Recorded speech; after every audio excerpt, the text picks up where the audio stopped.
Hello, my name is Grian and welcome back to another episode of Hermitcraft. Today, we decide who wins the build-off. And in order to do that, I'm actually going to have to ask Scar and Iskall to get together with me to talk about it. Because I think at this point, we are at build height. There is nowhere else for us to go. This is it, everybody. And honestly, I think that this looks so good as an action scene that I also don't feel it needs anything else.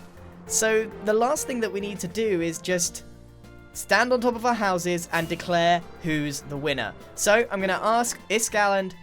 Oh no. Oh, that was such a good Elytra switch. Whew. Vex wings. How did I end up with some Vex wings? Oh, but either way, I'm going to ask Iskall and Scar if they would get online so that we can sort this out. I'm a pro Minecrafter now. Gentlemen, it's been quite the build-off, wouldn't you say? Well, what have we here? Well, we have, right here, a house that hits 255.5, and I know that that's exactly half a block higher than Scar's over there. Yeah. No, this is 255 build height. I'm at build height. Yeah, add one more block to that, Scar. No, 255 is build height. No, go and place a block. Try and place a block. You guys are the worst. You knew this the whole time? You didn't just drop me like a little No. box at all? I feel like because we're so far away, we should be like... So, how do you guys think we should finish the build-up? I don't know, but I know one person being on 256, which is build limit, Scar. Should have been more sportsmanlike and told me. I've got a plan. Don't worry. I can't hear you. Well, I brought along a little something just in case. So now 256.5. Well, I kind of predicted that. I mean, Grian being Grian, so yeah. No, we're tied, bro. 256.5. Wait, I'm at 256.56250. How? This is you're silly. You can't win the build off by 0.1 of a block. It's just no. This is silly. This is silly. We should come up with a better way of doing this. Okay, well, yeah, to be fair, I mean, my highest point is a glass pane. Yeah. And mine's I think a we all fence. did pretty much the same. I think we should do this properly, like an official winner to the build off. And I think we should be really fair about it and judge each other's builds on like criteria, and then the person with the highest score wins the build off, no questions asked. Yeah? Oh, I like that. We don't score ourselves, right? No, we don't score my ourselves, and we penguin. all have to agree on the categories before we go in. Sound fair? Yes, fair. And by default, Mumbo lost, correct? Oh, yeah. Oh, I think we can all agree, standing here, that Mumbo poor lost. Mumbo.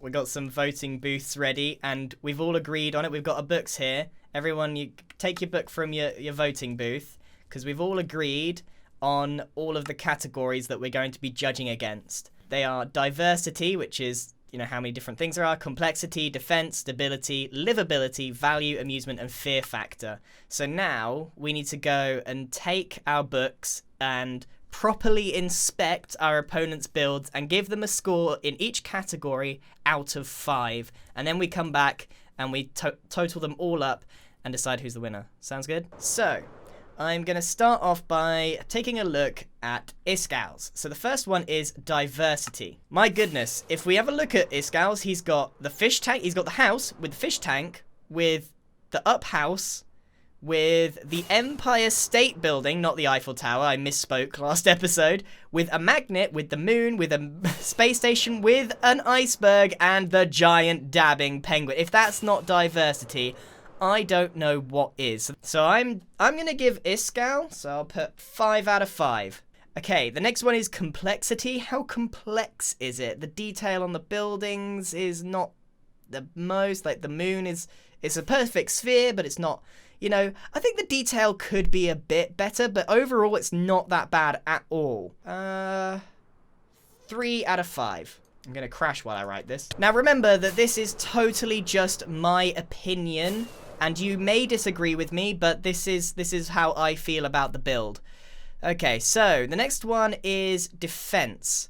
Well, there's no defense here. I've got to say, Iskall, this is the dabbing penguin. Like, I built a dragon, a fire-breathing dragon, and he built a dabbing penguin. Unless that dabbing penguin's got something up his sleeve, I'm not gonna rate this highly on defense at all. Like, this seems to have just taken it. Actually, he did the magnet thing. That's the only sort of offensive thing that he's done. So I'm gonna give him quite a low score of 2 for defense. I don't think it's that good. Then what's the next one? Stability. Well, it's pretty stable. It's definitely quite, you know, wide, but it's very tall. I think I'm going to go for a solid 3. You know, somewhere directly in the middle. I think 3 out of 5 is a good one.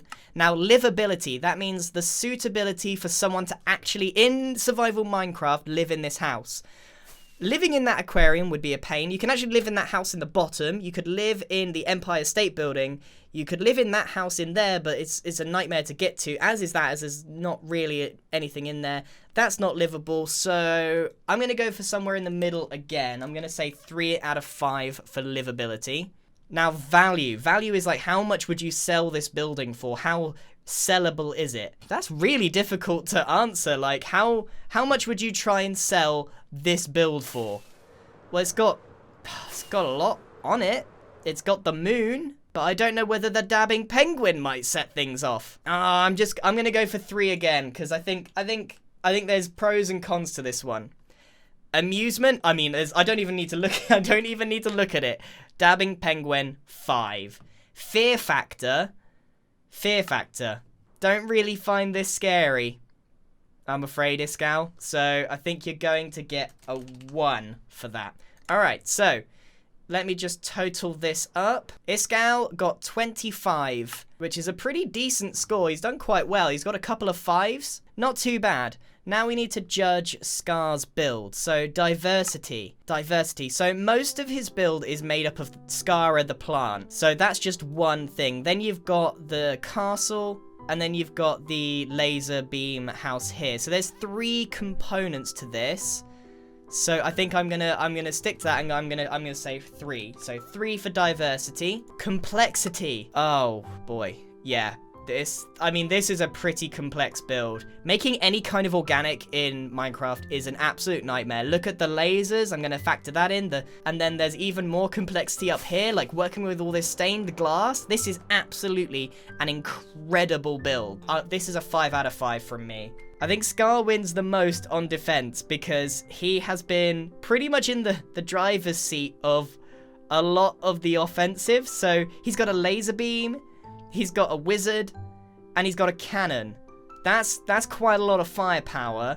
So I'm gonna give him quite a strong 4 out of 5 there. Stability. Will it fall over? Will it topple over? Well, it is a plant, but it is standing tall. It is quite a strong plant. I mean, that is terrifying.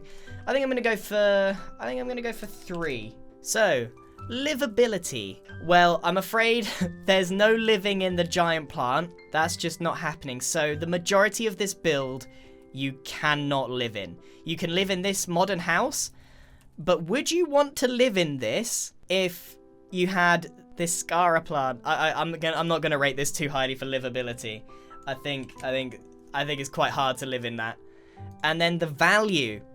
I'm actually going to rate the value really low, and let me explain why. Because I believe that this particular build was the reaction from a nuclear core. So this entire plant is radioactive.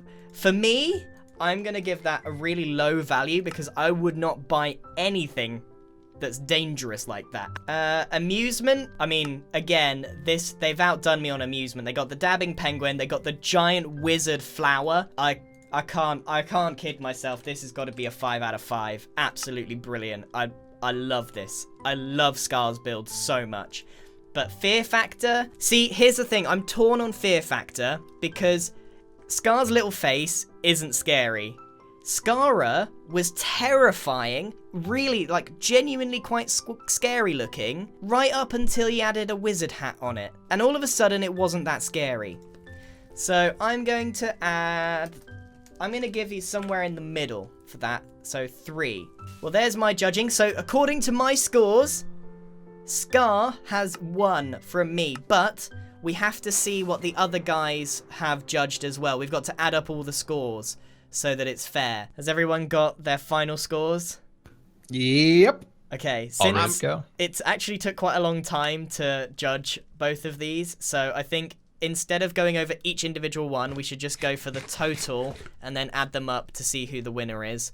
And then afterwards, we'll put our books back in the voting booth and you can go and see what the other person gave you, all right? Okay, I think we should sign them first so that no one tampers with the scores. Yes, no cheating. Okay. I just want to check that I did the maths correctly. There we go. Grian's score. Okay, so I'll go first. Iskall, I'm so sorry. You lost on mine. You got 25. Oh. And Scar got 26. He literally beat you by 1 point. You hear that, Skara? 1 point. I think happy. it was the fear factor because his was a bit scarier than the dabbing penguin. I can see. I can dab on. I can agree on that. I can dab on that. All right. My score, Grian, Yeah. 29, Iskall, 30. Oh, yes. And By it 1 takes a point. By 1 point again. Whew. Oh, wait, so I Iskall, I love lost? the up house. Oh, Yeah, no, I was so impressed with the 29. It's the up house, man. It's a Disney thing, Grian. I hope you You forgive got me. Disney points. You got a bonus That's Disney. true. Yeah, that's true. I knew I had a okay. scar there. Okay. Also, the penguin, by the way, the penguin was both amusing and fearful at the same time. It hurt my soul and it brought joy to my soul. So So I've got 29. Iskall's got 30. So we know yours, Iskall. Yours is 30 plus 25. So you got 55. 55. 55. Yes. Yeah. So 55. So it all comes down to what Iskall's given us. Okay. All right. Go on. Okay. I gave Grian Yeah. 26 points. 26 points. 26 points. Yep. So what's that in maths? So what's Grian's score then? Do we know? 26 plus 9. 55. 50. We got exactly the 55. same score. Oh yeah. Oh no. Wait, what? So we're tied? Yeah, we're tied. What did you give Scar? I gave Scar 29 points. 29. How much did he have? I gave him 26. Iskall, give me another point. I gave you a So die. That's 55. He's 55. You're joking. God, take it. We all got 55. Are you kidding? No, someone that's- check the maths. yeah. I'm not confident enough with numbers to Hold know. on. We've all got 30. 55. We all got 55 points. How is that even a thing? That's incredible. Can we just agree that Mumbo loses? Yeah. I think. I mean, mean, F's in if the that's chat, not guys. if that's not a draw, I don't know what is. I'm Mumbo. not going through that again. I'm not going through that again. That's crazy. Well, We're not doing a race to the GG. bottom. GG. No, we're not doing a race to the bottom. No.